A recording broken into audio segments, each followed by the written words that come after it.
steel, scars, and second chances. Not quite 86 and still gripping the throttle with the same calloused hands that once threw punches in barroom brawls and guided a big rig through storm-lashed highways, Johnny Steele Harland had seen more of the road than most men ever dreamed.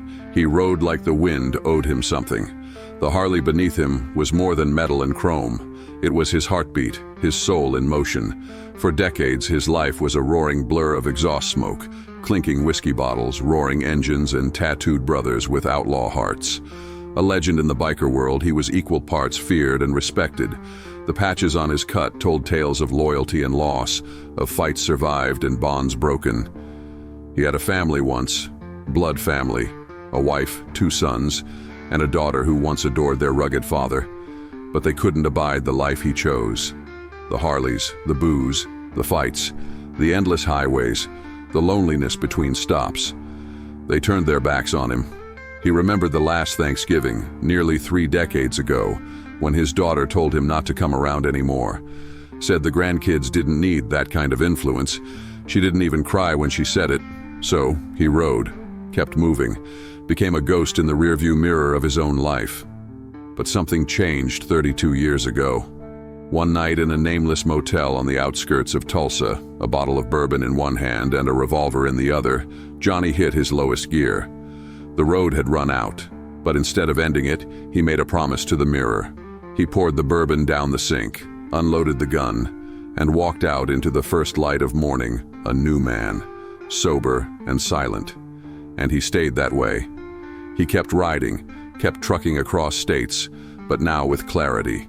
The bars were still there, the fights less frequent, but the man in the mirror started looking less like a monster.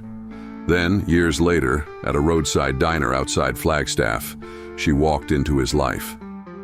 Lena, tough as rawhide but with eyes that had seen too many storms. She had a little girl just shy of 4, clutching a stuffed bear missing an eye. Her husband had left bruises instead of love. She had nowhere to go, but something about Johnny's silence made her sit down across from him. They shared coffee, then stories, then pain. He offered her his spare trailer out back, just for the night. She stayed a week, then a month. Then it stopped mattering how long. They never shared a bed, never needed to. Their connection was deeper than flesh. It was forged in survival. Johnny taught her to ride. She taught him how to live without regret.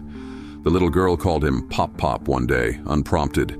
He didn't cry then, but that night, behind closed doors, he did. Now every morning she brings him coffee and he hands the girl her lunch before school.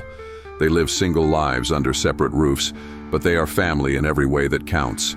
He signed the papers, adoption, legal and binding. His blood family never came back. But this was real.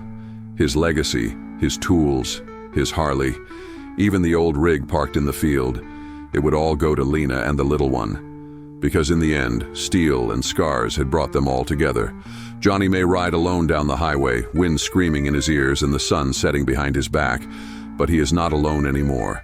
He has his girls, and when the road finally runs out, he'll know he made it home.